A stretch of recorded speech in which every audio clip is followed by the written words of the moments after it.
Good afternoon all, it's Cody Lowe from the UK. I know most of my viewers are US.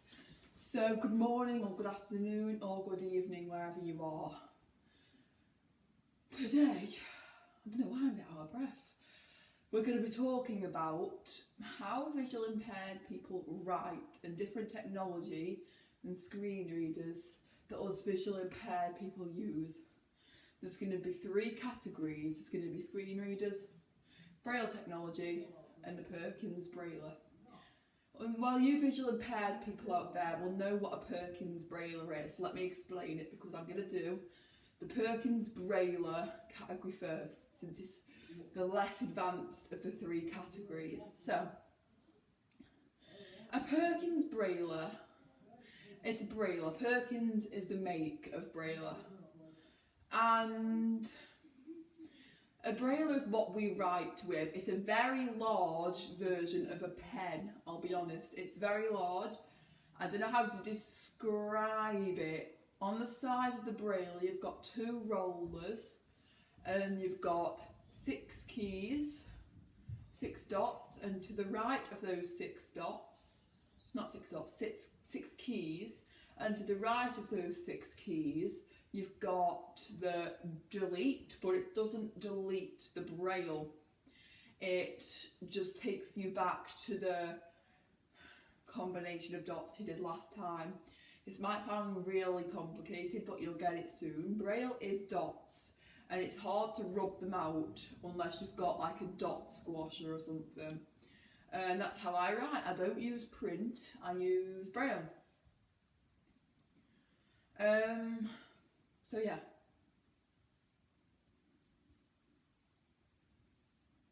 Braille is really good. There's 2 grades of Braille. Grade 1 is just your basic alphabet. So I'll give you just a little insider of, how you write with Braille. There's different dot combinations for different letters. There's like dot 1 for A, dot 1, 2 for B. And you might think, oh, it's 1, 2, 3 for C. Wrong. It's 1, 4 for C. And it's not straightforward to learn. It does take a while, and I know that some of my viewers, such as my visual impaired viewers, know what Braille is and have written with Braille, so you know what it is and what it consists of, sort of thing. So anyways, that's what Braille is, and the Perkins Braille is really cool. There's a space bar, there's a big fat key in the middle of it. I'm sorry, space bar, I'm not fat shaming you. There's a fat key in the middle, which is a space bar. It's easily recognisable from the 8 keys, but right the way to the left is line up. There's double line spacing and single line spacing Braille, and that basically is, how much of a gap there is in between your Braille. I usually do single line spacing because I'm so advanced at Braille. I don't mean to brag. I've taught year 7s how to do Braille at my school on flexible learning days. Flexible learning day is where you're off timetable and where you teach year 7 how to do certain things. I did a VI activity and we all banded together. All the VI team, they're great.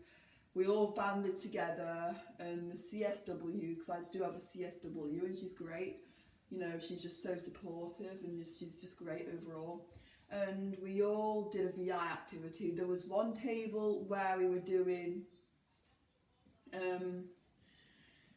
tactile things with SimSpecs. SimSpecs are glasses that you put over your eyes and it replicates eye conditions. So I think there was one that replicated my eye condition, but it was just blurred. My sight's just blurred and I can't see very far away at all. My condition's septo-optic dysplasia. I've told you this time and time again, just in case, because I've got loads of new subscribers now, so I'll just, explain what septo-optic dysplasia is.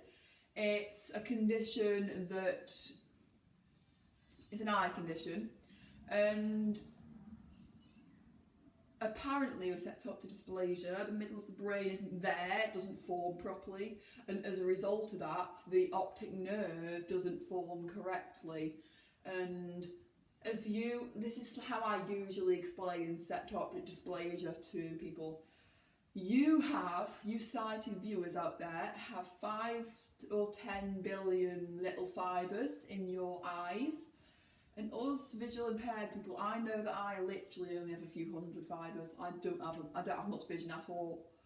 And literally, if you had 0 fibres, literally you have no vision. Some viewers have been telling me about their eye conditions. I'm very, very interested to know. So for example, one of my viewers has retinopathy of prematurity. I'm used to saying these big long words now. And retinopathy of prematurity is where your retinas detach. Actually, I've got 2 friends with retinopathy of prematurity, and I don't know how many viewers I've got with that, but there's 3 viewers as far as I know. So yeah, I don't just have visually impaired friends, I have sighted friends too. Because yeah, you've got to mix with other people, you know what I mean? So yeah, and we did a Braille table, which I was doing the Braille table with them, along with my teacher with the visually impaired. And we were also doing a mobility activity, and mobility is the act of getting around, helping, there's 2 mobility officers and they help us to get around. They teach us lots of really important life skills and cooking and all that, because I'm not too great at cooking, let's just say. I can make toast, like the basics, and I know haters are going to start coming back at me. I shouldn't make assumptions, but if they do, then try being visually impaired and then you'll know how hard it is. I'm just so angry. I just had a whole burst of anger and just felt like doing a weird voice. Try being visually impaired, you stupid haters, because you don't know the half of it. I've only had one experience with a visually impaired person who's actually been really hateable. It's no one on this channel, don't worry, it's none of my subscribers, But he was just awful. He thought it would be a nice thing to... He has anger issues, I'm not going to name him or anything, but he says that he's angry just because of his epilepsy. That's no excuse. Anyway, it's no excuse to berate people the way he does. Okay, so that is the Braille section nearly done. So I'm going to recite the Braille alphabet to you now. A.1, B.12, C.14, D.145, E.15, F124, G1234, H125, I24, I think. Yeah, it is. Why am I forgetting my Braille letters? 24, J dots 245, K dots 13, L dots 123, M dots 134, N dots 1345, O dots 135, dots P dot 1234, dots Q. I'm doing this effortlessly, oh my god. 1, 2, 3, 4, 5. R dots 1, 2, 3, 5. S dots 2, 3, 4. T dots 2, 3, 4, 5. U dots 1, 3, 6. A, B, C, D, E, F, G, H, I, J, K, L, M, N, O, P, Q, R, S, T, U, V dots 1, 2, 3, and 6.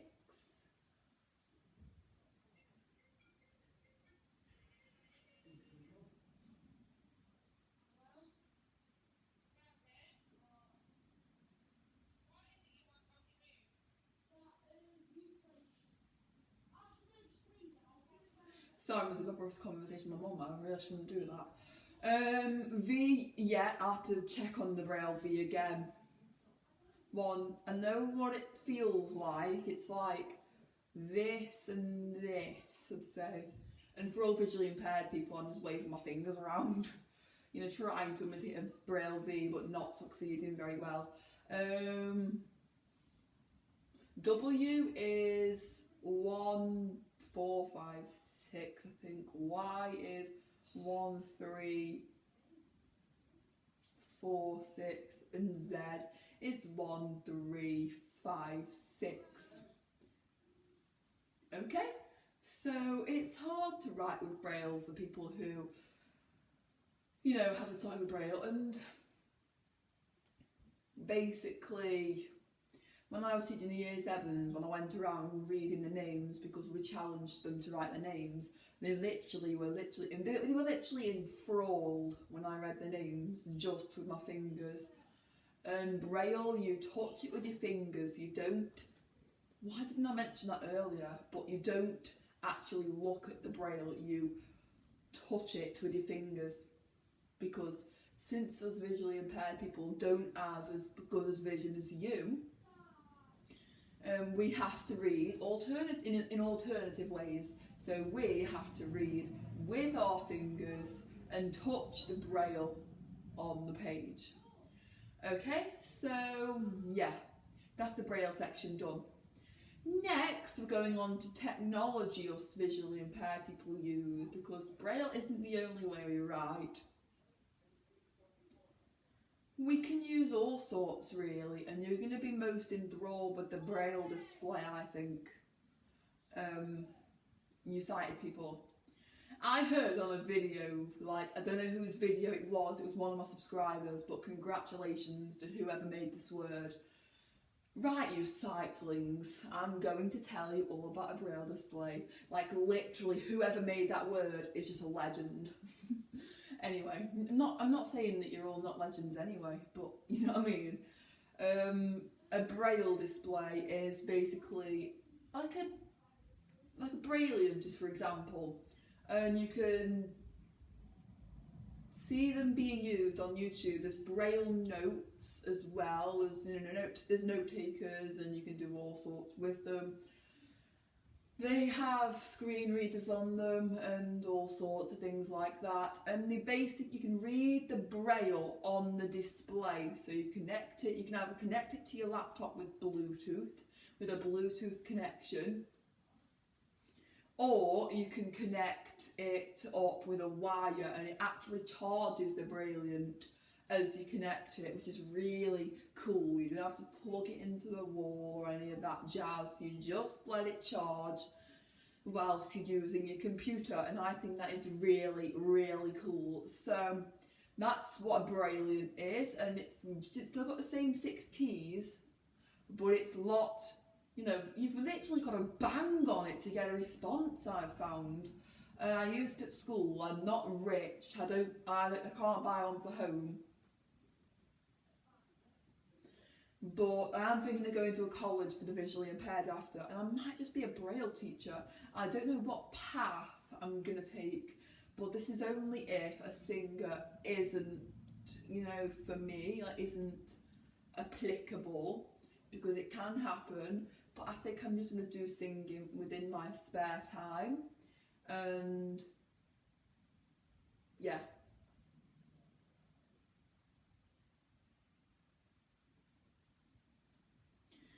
Right, there's Braille notes, and they're all the same, like, yeah, but you're with a Braille note, you don't have to connect it to any display. I think it's optional, and you can just sync things. I don't know much about the Braille note. Jack Marshall, I'm going to address you a bit now. You remember that day when I was in about year 8, when you were teaching me how to use the Braille note in the VI room that time? And then my CSW said that I might be getting a Braille note Apex in year 9, and I never did. I just got a Brailleant in year 10, really late. Yeah, I think you'll remember that. But literally, it was fun because you can actually record things on Braille notes, but they are in every single Braille display I found are an absolutely insane amount of money. And yeah, so that's Braille displays. There's the Orbit reader as well. My friend's got an Orbit reader. Her name's Lizzie Bull, and she's got an Orbit reader. And the reason why she got one is because the RNIB are giving away free ones at the moment, I think, or like ones at a very, very low price. Okay, so that's alright, that's what Lizzie got, so I hope she's enjoying her Orbit reader. So I write on a laptop as well at school, hence why I connect the Brilliant, and for maths I use a Perkins Braille. And I'm proud of using, you know, Braille technology, and it just makes me think that I'm really fancy. Am I? Dad! You're burping! I'm recording a video!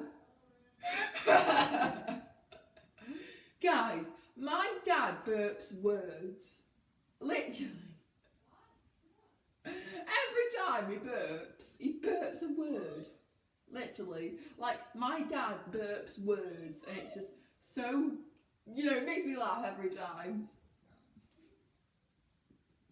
But he literally makes a point of it every time he burps. If you know what I mean by that, it's like, it's loud, low, and just dirty sounding. It's just hilarious.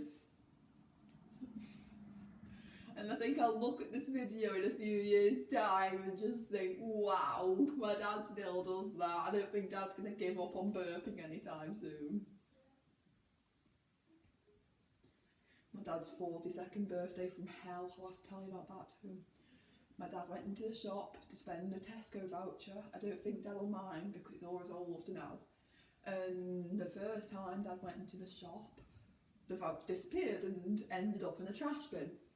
The second time Dad went into the shop, his phone died. And the third time, it was all okay a few days later. But then on Dad's 42nd birthday, Dad ended up nearly slicing his finger off. That isn't funny. I think I just laughed nervously.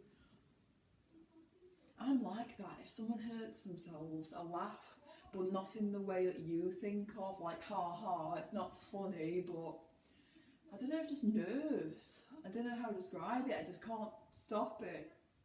Seems like I just can't control it. I like just, you know, doing videos like this, so I'm just hanging out with you and just talking about technology that the visually impaired use, because it just hits close to home, obviously, because I am visually impaired, and it educates people too. So I hope it educates you and the visually impaired people who are watching this right now. Then you'll know all about this, because we're all a bit clever. We're all clever clogses, aren't we? We're all a bit for clever clogs. People tell me that I'm clever at biology, but anyway, we're sidetracking, aren't we? I can do a whole rant about hanging out, and I can just do live streams hanging out. But anyways, I write with a laptop, and I've just, you know, before I used the Brilliant, I used the laptop in everything but maths, but I do use the Braille for things like, for example, when the laptop's playing up and I just don't really want to use the Brilliant, because what would I connect the Brilliant to if the laptop's playing up, you know what I mean? So I use the Braille. I use dictation for my video titles and all that, and the thing is, I used to be dead lazy, like I never used to bother, and when the dictation went wrong, I literally left it as it was, and it's just not good. And I've had to work on my iPad or my MacBook. I've had to literally, you know, work on those two things. My iPad literally 99.9% of the time. But my hair gets in a mess so quickly, and I did it like 30 minutes ago. Literally, it's just not even funny.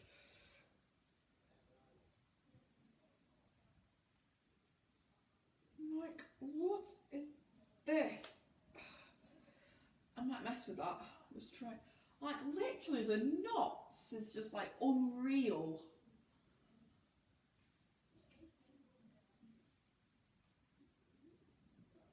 Unreal. Yeah, so I use dictation for like notes, like note taking, texting, WhatsApping, Skyping, and you know, all the other things that I do. I Skype my friends and all that. Okay, so that's the technology side done. The next side, the last side, is going to be screen readers. I'm going to be sharing my favourite screen reader, my experiences with NVDA, VoiceOver and Supernova. The first is Supernova because that was the very first screen reader that I had. Supernova costs a lot of money. Literally, it costs a lot of money when the other two are free. So that's something, you know, that makes your brain jingle a bit because you'll be like, oh, that's a lot better. I don't think so. I don't think it's any better than NVDA or VoiceOver. And that's my judgment. I really don't, in my heart, think that Supernova is any better or any worse than NVDA. Actually, I think it might be worse because it's harder to navigate. Like, if you want to change the voice, you're going to go on desktop, Supernova, Access Suite, and literally go a million miles in there and just try to find voice, speech, then variant, and then just annoying. So, yeah. That's basically that. Supernova. This is not going to take us long. So my judgment is Supernova isn't any better or any worse. Next is VoiceOver. VoiceOver is my favourite screen reader in the whole world. I use VoiceOver for my iPad, iPhone, iPod Touch and MacBook. And it is just so amazing. I love tampering around with the voices. I love how simple it is.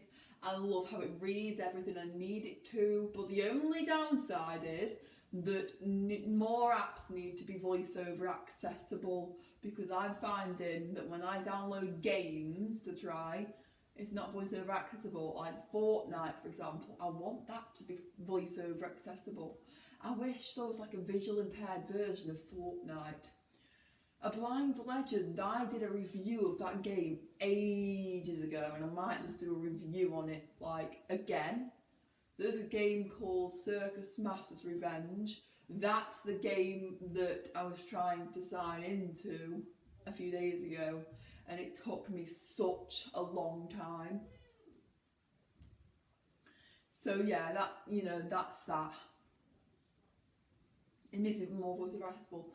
Last but not least, NVDA. NVDA is meh sort of thing, like, and you know, if you've never heard that phrase, it means, yeah, it's alright. It's okay. I use it at school right now. The voices are creepy unless you change the synthesizer to Windows speech, but every voice on eSpeech is creepy or robotic. So for example, there's like Anxious Andy, who sounds like he's a robot with anxiety. There's Auntie, and she's a female voice, and she's like, hello, my name is Auntie. Like, that's literally what she's like. There's Linda, like, hello, my name is Linda. You can change the English accent. You can change, there's not American and English ones. You can literally change you can't just change the variant, you can change the pitch, inflection, and you can change the language. So for example, it's like English Caribbean, English just UK, not like I am, English US, English, I don't think there's Australia. That'd be pretty neat. But my favourite voice on Windows Speech is Microsoft Zero. I've no idea why they've put 2 copies of Microsoft Hazel. Has anyone noticed that? Like there's Microsoft Hazel and Microsoft Lucy and Microsoft Susan. There's Microsoft Lucy, Susan and Zira and Hazel and Mark and George. But Microsoft Microsoft Susan, Lucy and Zira are all, no, Microsoft Susan, Lucy and Hazel are all the same voice. There's no difference at all. And on Windows synthesizers, you can't change the inflection, it's just e-speech. But if you put the inflection to 0, it sounds like a depressed person. And if you put the inflection to 100, it sounds way too enthusiastic. So I like everything on 50%. So, yeah, I like everything on 50%. I've literally got Ava voice on my iPad right now because I just love Ava so much. Let me know what your favourite voice is in the comments because I'd love to know. So yeah, my favourite screen reader personally is VoiceOver, and you can just let me know whatever you want in the comments basically. Thank you so much for watching my video. Thanks for sitting around so long whilst I drone on about that and all, and Braille technology, Braille and screen readers. Thank you so much for watching, and I will see you guys next time. If you've got any video requests, please let me know, and hopefully the coronavirus vaccine will be out soon anyway, so we can all go back to a bit of normality in our lives. See you later everybody, bye!